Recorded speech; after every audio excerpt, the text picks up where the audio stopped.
Guys, welcome back ulit sa ating video.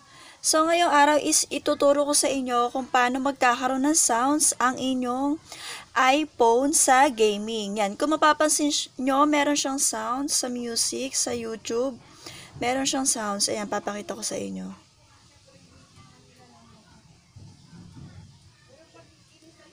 Yan. Meron siyang sounds dito. Di ba? Yan, okay na yan. Tapos, pagdating naman dito, yan, papakita ko sa inyo, may volume siya ha, yan, hindi siya mahina, malakas siya. Pagdating naman sa gaming is walang sounds, yan.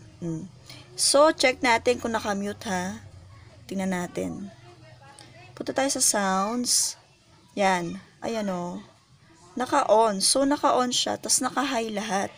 Pero, wala pa rin talaga siyang sounds. So, paano ba? Yan o. Hindi naman siya naka-mute, tapos naka-on naman yung gaming sounds niya. So, paano ba? Napaka-simple lang, no?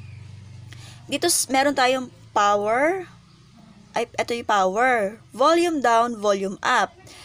Mapapansin nyo, meron ditong switch na isa pa. Yan. Yan ang switch na yan. Ayan. Etong switch na to, na-up and down siya. So, pag in-up mo siya, silent off ang nakalagay. Ulitin natin. Pag in-up mo siya, silent off. So, naka-silent off to. Pag dinown mo siya, silent mode on. Yan. So, ilagay natin siya sa apps. Silent mode, naka-off. So, itry na natin kung meron ng sounds ang ating gaming. O, diba? So, ganun lang kadali, guys. I-click lang natin tong button na maliit na yan sa mga iPhone user dyan.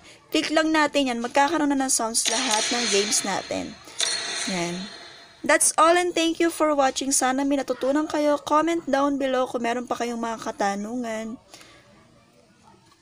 Thank you.